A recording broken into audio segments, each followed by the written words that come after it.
Chapter number 13।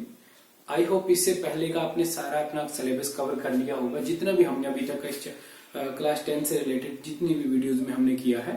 और अगर नहीं किया है तो आप उसको कवर कर लें, क्योंकि एग्जाम बहुत ही नजदीक आते जा रहे हैं। अब हम शुरू करते हैं हमारा चैप्टर नंबर 13। चैप्टर नंबर 13 हमारा है सरफेस एरिया एंड वॉल्यूम। सबसे पहले हम कंसेप्ट करेंगे, पूरे के पूरे चैप्टर का कंसेप्ट एक ही बार में हम करेंगे और उसके बाद में हम 1 बाय 1 एक्सरसाइज को डिस्कस करेंगे। देखते हैं, यहाँ पे हमारे पास है term surface area and volume. सबसे पहले हम चैप्टर का जो नेम है उसके अकॉर्डिंग इन दोनों टर्म को, सरफेस एरिया एंड वॉल्यूम, इनको डिस्कस करते हैं। देखो, हमारे पास अगर एक 2D प्लेन है, 2D मीन्स 2 डायमेंशन, जिसकी 2 डायमेंशन हो, यानी कि एक लेंथ और एक ब्रेथ, दो ही L एंड B, जिसके हमारे पास में लेंथ और ब्रेथ 2 डायमेंशन हो, उस केस में हम उसकी बात करते हैं एरिया वर्ड के अकॉर्डिंग। अगर हमने उसका रीजन निकालना है हम उसको बोलते हैं एरिया। जब हम बात करते हैं 3D ऑब्जेक्ट्स की, 3D ऑब्जेक्ट्स या 3D थिंग्स की, उस केस में हमारे पास एक तो लेंथ होती है, एक ब्रेथ होती है और एक उस केस में थर्ड आ जाती है हमारे पास में height. For example in the case of cuboid, जैसे कि मैं यहाँ पे क्यूबॉइड बना रहा हूं, इस क्यूबॉइड की बात करें तो इसमें एक ये है हमारे पास में L और ये हमारे पास में है B और ये L और ये हमारे पास में B और ये इसकी हाइट H। तो यहाँ पे इस तरीके से हमारे पास कुछ चीजें एक्स्ट्रा आ जाती हैं 3D में। तो उन्हीं चीजों के साथ में हमारे पास में कुछ यहाँ पे चेंजेस आ जाते हैं। कैसे? सरफेस एरिया, यहाँ पे एरिया की बजाय हमारे पास सरफेस एरिया आ जाता है। सरफेस एरिया क्यों कहा गया इसको इस तरीके से? देखो, जैसे हमारे पास में ये 3D ऑब्जेक्ट होगा, जैसे फॉर एग्जांपल मेरे पास ये डस्टर है। ये डस्टर की बात करें हम, एक तो ये वाला प्लेन हो गया, ये प्लेन, एक ये फ्लैट सरफेस हो गया इसका, दूसरा इसके बैक साइड में ये फ्लैट सरफेस हो गया, यहाँ पे एक सरफेस है, एक इसके नीचे है, एक साइड में और एक इधर साइड में, यानी कि टोटल यहाँ पे इसके 6 फेस बनते हैं। वो सभी 6 फेस का या 6 सरफेस का जो एरिया है वो सारा टोटल कैलकुलेट करके जब हम इसकी बात करते हैं वो हमारे पास है इसके सारे के सारे सरफेस का एरिया, सरफेस एरिया, ये हमारे पास सरफेस एरिया होता है। इसके बाद में बात करते हैं वॉल्यूम की। ये एक क्यूबॉइड बना हुआ है। ये क्यूबॉइड 2 टाइप से हो सकता है, या तो ये होलो हो सकता है, अंदर से खाली होलो, और दूसरा ये सॉलिड हो सकता है। ठीक है, अगर ये होलो है, ये खाली है, तो उस केस में हम बात करें कि इसके अंदर में कितना स्पेस है जिसमें हम कोई लिक्विड या सॉलिड कुछ भी हम उसमें पाउडर फॉर्म में किसी भी फॉर्म में उसके अंदर में डाल सकते हैं, या उसके अंदर में कितना रीजन है, उसके अंदर में कितना रीजन है जिसमें एयर ऑक्यूपाई है, एयर ने जिसको ऑक्यूपाई किया हुआ है।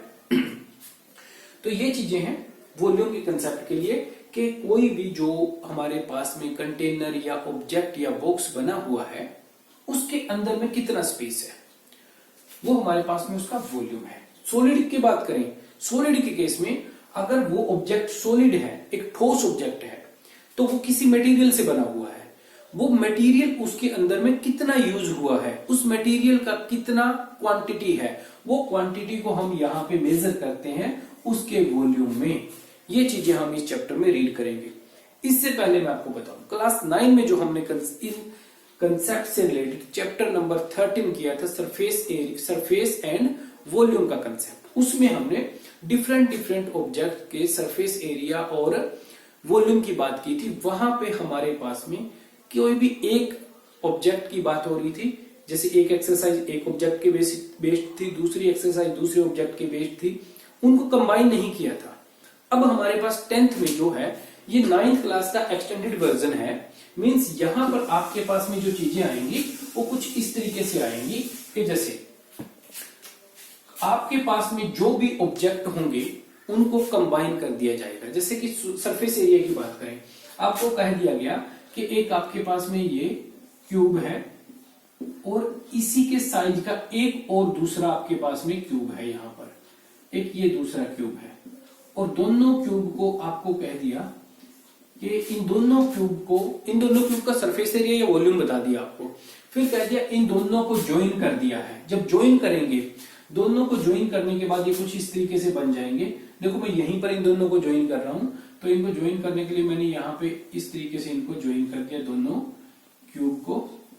ये दोनों क्यूब मेरे पास यहाँ पे अब एक साथ जुड़े हुए फॉर्म में है। तो इस केस में जब हम इसका सरफेस एरिया निकालेंगे, जिस प्लेन की हेल्प से ये दोनों ज्वाइन हुए हैं, मीन ये वाला प्लेन यहाँ पे, अब उस केस में एक तो ये इधर वाले क्यूब और एक इधर वाला, दोनों क्यूब के, क्यूब 1 और क्यूब 2 के दोनों सरफेस कवर हो गए हैं। वो हमें दिख नहीं रहे, वो यहां से इस तरीके से विजिबल नहीं है, और जब वो विजिबल नहीं है तो वो हमारे लिए सरफेस नहीं है, वो अंदर कवर हो गई है। अब हमारे लिए ये पूरा का पूरा एक सरफेस है। एक सरफेस ये है, ये क्यूबॉइड बन गया है। इसी तरीके से चारों फेस, जो चारों सरफेस है, वो हमारे पास में इस तरीके से रेक्टेंगल फॉर्म में बन गए हैं। ये क्यूबॉइड बन गया है। इस क्यूबॉइड का फिर हमें एरिया, सरफेस एरिया या वॉल्यूम इस तरीके से निकालना होगा। यानी कि कहने का मतलब आपके पास में वो कुछ सॉलिड ऑब्जेक्ट को, सॉलिड फिगर, जो सॉलिड ऑब्जेक्ट या थिंग्स होंगी, उनको कंबाइन करके देगा, फिर उनको कहेगा सरफेस एरिया निकालो। फॉर एग्जांपल आपको कह दिया एक कोन है, ये कोन है, और यहाँ पे इस कोन के जितना बेस का डायमीटर है, सेम डायमीटर का आपके पास में एक यहाँ पे हेमिस्फीयर है। ये कोन उस हेमिस्फीयर के ऊपर बिल्कुल फिट किया गया है। किस तरीके से? ऐसे ज्वाइन किया गया है, ऐसे। इस तरीके से ज्वाइन करने से जो ये 3D एक ऑब्जेक्ट बना, उस ऑब्जेक्ट का या उस जो भी ये सॉलिड बना है, उस सॉलिड का जो भी इसकी शेप हो, दैट डज नॉट मैटर, वो जो भी बना है उसका सरफेस एरिया हमें फाइंड आउट करना है, या फिर उसका वॉल्यूम फाइंड आउट करना है। ये हमारे पास यहाँ पे चैप्टर नंबर 13 में आने वाला है। देखते हैं अब इसके बारे में आगे क्या है, उसके बारे में डिस्कस करते हैं। क्या क्या फॉर्मूला, कंसेप्ट इसका हमारे पास यूज में है। अब हम इस फर्स्ट टॉपिक में बात करेंगे surface area of combination solid के। जब कुछ सॉलिड्स को कंबाइन करते हैं, उनका कंबाइन करने के बाद में जो सरफेस एरिया आएगा, वो किस तरीके से हमने कैलकुलेट करना है, इस बारे में डिस्कस करेंगे। उससे पहले मैं 2 टर्म आपको बता देता हूं। एक्चुअली आप ये 9 में कर चुके हैं वैसे, लेकिन एक बार फिर से हम बात कर लेते हैं। 2 टर्म है यहाँ पे। एक तो होता है TSA, टोटल सरफेस एरिया, और दूसरा होता है हमारे पास में, यहाँ पे मैं इसको लिख रहा हूं पूरा, टोटल सरफेस एरिया। ठीक है, इसको TSA से हम मोस्टली बुक में भी लिखा मिलेगा आपको, TSA से लिखा जाता है। दूसरा होता है lateral surface area, lateral surface area. इन चीजों को हम क्लियर करेंगे। Lateral surface area, LSA। फिर एक आपको ये वर्ड भी देखने को मिलेगा यहाँ पे, CSA। CSA का मतलब क्या है? Curve surface area. जो फ्लैट ऑब्जेक्ट होंगे, जैसे कि आपके पास में क्यूबॉइड हो गया, इस केस में इनका ये वाला फेस, ये सारे फेस, जो भी फेस की बात करें, सरफेस की बात करें, वो हमारे पास सारे के सारे फेस, मतलब के जो हमें दिख रहा है उसका सामने से, उस फेस को हम उसका एक सरफेस भी कह सकते हैं। वो सारे के सारे फ्लैट हैं, बिल्कुल सीधे हैं। ऐसे केस में जैसे रूम हो गया, रूम की चारों वॉल हो गई, ठीक है, और ऊपर उसमें उसका जो भी सरफेस है, यानी कि फ्लोर हो गया और एक उसका जो छत हो गया, रूफ हो गया, वो सारे के सारे फ्लैट हैं। ऐसे वाले केस में जब हम उसकी सिर्फ वॉल की बात करते हैं, वॉल का सरफेस एरिया, उन केस के लिए हम लेटरल, जिनमें फ्लैट होता है, बिल्कुल सीधी स्पाट जिनकी वॉल हो, उस केस में lateral surface area word use होता है। जो कुछ शेप कर्व होती हैं, जैसे कि सिलेंड्रिकल हो गया, सिलेंडर के केस में इस टाइप से आपको कह दिया सिर्फ ये वाली सरफेस, ठीक है, ये जो यहाँ पे सर्कुलर है इसको नहीं बात किया, और जो यहाँ पे नीचे है इसकी नहीं बात की, सिर्फ ये वाला पार्ट जो कि कर्व पार्ट है, उस कर्व पार्ट की बात की जा रही है। तो इस केस में हम बात इसको लिखते हैं कर्व सरफेस एरिया, ठीक है। और अगर इस केस में ये ऊपर का पार्ट भी इसमें इंक्लूड किया जाए और इसके नीचे वाला पार्ट भी इंक्लूड कर दिया जाए, वो पूरा का पूरा टोटल सरफेस एरिया हो जाता है। इसके बात करें इस केस में सिलेंडर का कर्व सरफेस एरिया के साथ में ये ऊपर का जो पाई आर स्क्वायर और नीचे जो पाई आर स्क्वायर सर्कुलर पार्ट का एरिया है वो भी अगर इंक्लूड कर दें तो उस केस में आपके पास ये क्या हो जाता है, ये आपके पास में कर्व सरफेस एरिया प्लस ये दोनों पार्ट का एरिया इंक्लूड होकर ये हो जाएगा total surface area of the cylinder. तो इस तरीके से ये कुछ चीजें यहाँ पे यूज में आएंगी। तो अब इन कंसेप्ट के मैं सीधे डायरेक्टली यूज करूंगा TSA and LSA and one more CSA, ये वर्ड यूज किए जाएंगे इसमें। तो देखते हैं किस तरीके से हमारे पास में इसका कंसेप्ट रहेगा, कैसे हमने क्वेश्चन सोल्व करते हुए इसके कंसेप्ट को माइंड में रखना है। देखो अगर हम एक इस तरीके से हमारे पास में एक सिलेंडर है, ठीक है। इस सिलेंडर का इस सिलेंडर के दोनों साइड में अगर हमने यहां पे एक तो इस तरीके का हेमिस्फीयर और एक इधर भी इस तरीके से हेमिस्फीयर को ज्वाइन किया है, अगर हम ज्वाइन करते हैं तो ज्वाइन करने पर क्या होगा, पहले देखो इस सिलेंडर का कोई भी सरफेस एरिया होगा, टोटल सरफेस एरिया की बात कर रहा हूं मैं, इसका जो भी टोटल सरफेस एरिया होगा इनका भी एक टोटल सरफेस एरिया होगा और इनका भी एक टोटल सरफेस एरिया होगा। तो ऐसा नहीं है कि हम डायरेक्टली तीनों के टोटल सरफेस एरिया को ऐड करके इसका एरिया निकाल देंगे, वो गलत हो जाएगा। हमारे पास किस तरीके से हमें इस बात को समझना होगा। देखो सरफेस एरिया का मतलब है जो बाहर से जितना भी उसका सरफेस हमें दिख रहा है उसका एरिया कितना है, वो रीजन कितना है। तो उस केस में सिर्फ हमने वो पार्ट लेना है जो हमें विजिबल है। देखो जब हम इसको ज्वाइन करेंगे टीएसए के केस में ये क्या है, पूरा का पूरा ये वाला पार्ट का एरिया भी इसमें इंक्लूडेड है, सेम एज इट इज। इसकी इस साइड में जो सर्कुलर पार्ट है उसका एरिया भी इंक्लूडेड है। जब हम बात करेंगे यहाँ पे कि ज्वाइन कर दिए, हमें ज्वाइन करने पे ये वाला हेमिस्फीयर इसके साथ में ज्वाइन हो जाएगा। तो दोनों केस में क्या बनेगा, यहां पे जब ये इसके साथ में ज्वाइन हो गया है तो ऐसे ज्वाइन होने पर इस हेमिस्फीयर का और ये जो सिलेंडर है दोनों का ये सर्कुलर पार्ट हमें विजिबल नहीं होगा, वो दोनों जुड़ने के बाद में गायब हो जाएंगे। गायब हो जाने का मतलब है कि वो हमें नहीं दिखेंगे, उसके अंदर चले गए, वो सरफेस बाहर नहीं दिख रहा है। तो उस केस में हमें इस हेमिस्फीयर का कौन सा पार्ट लेना है, कौन सा एरिया इसमें ऐड करना है, हमने यहाँ पे इसका कर्व्ड सरफेस एरिया ऐड करना होगा। और सेम एज इट इज यहाँ पर इस साइड का इसका बीच का एरिया नहीं लिया गया है इस सिलेंडर का, और इधर भी नहीं लिया जाएगा जब यहां से भी हम ज्वाइन कर देंगे। तो इस केस में भी हमारे पास क्या होगा, इस केस में भी हम CSA hemisphere and same as it is CS of hemisphere ये वाला पार्ट लेंगे। और ये जो सिलेंडर था, सिलेंडर का भी प्लस में CSA, ये CSA ऑफ सिलेंडर इसमें हम ऐड करेंगे।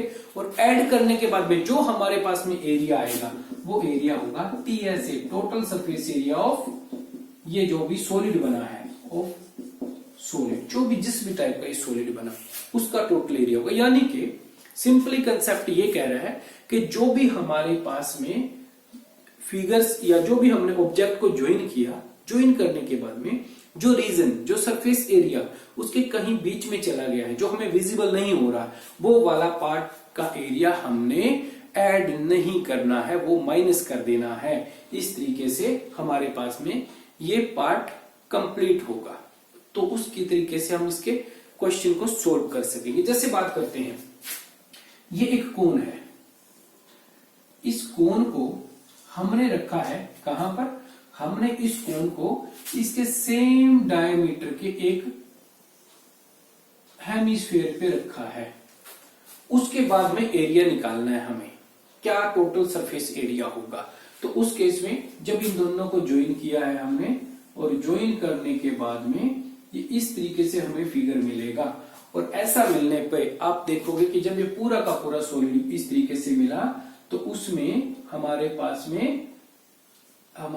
में इस तरीके से जब ये हमें मिला है तो उसके अंदर में ये वाले दोनों रेक्टेंगल, दोनों सर्कुलर पार्ट हमें नहीं विजिबल है। तो इस केस में हमने क्या करना है, इसका भी CS से और इस पार्ट में से भी CS से लेने पर, कर्व सरफेस एरिया लेने पर, दोनों को ऐड करने पे इस सॉलिड का टोटल सरफेस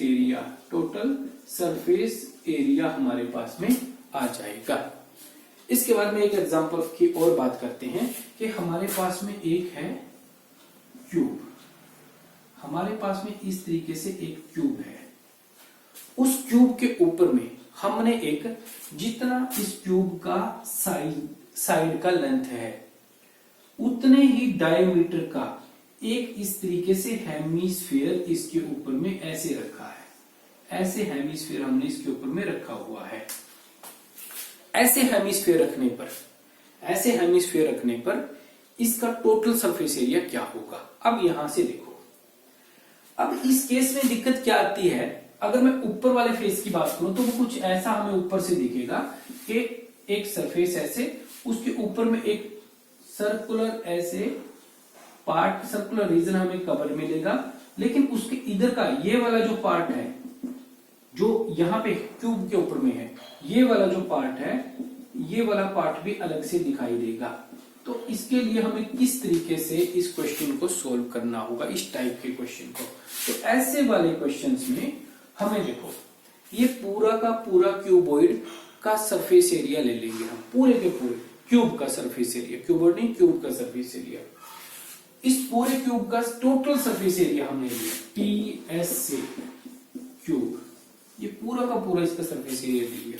अब वो वाला पार्ट भी आ गया है जो इस हेमिस्फीयर के नीचे सर्कुलर रीजन में पड़ा हुआ है।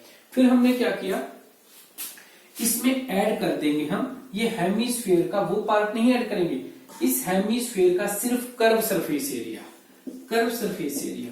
अब ये जो हमारे पास में टोटल आया है, उस टोटल में इस हेमिस्फीयर के नीचे बॉटम में जो बीच में छिपा हुआ है, दोनों के बीच में, वो वाला एरिया भी इंक्लूडेड है जिसकी हमें जरूरत नहीं है। ठीक है, वो तो कैलकुलेट नहीं करना हमने, तो उस एरिया को हम माइनस कर देंगे, minus area of circular base of hemisphere. इस तरीके से एक्चुअली इसके हर क्वेश्चन में हमें इन चीजों को माइंड में रख के उसके लिए एक फॉर्मूला डेराइव करना होगा। हर क्वेश्चन में अलग टाइप से उसका फॉर्मूला बनेगा। हालांकि ये फॉर्मूले वही यूज होंगे कि हमारे पास में कोन, हेमिस्फीयर, स्फीयर, इन चीजों के सरफेस एरिया क्या होते हैं, वॉल्यूम क्या होते हैं, ये तो वही यूज होंगे। लेकिन हमें क्वेश्चन के कंसेप्ट, क्वेश्चन को समझ के उसके अकॉर्डिंग देखना होगा, कंसेप्ट के अकॉर्डिंग हम कैसे उसके फॉर्मूले को वहां पे, उस क्वेश्चन के लिए कैसे फॉर्मूला डेराइव करेंगे, वो हमें वहां पे बनाना होगा।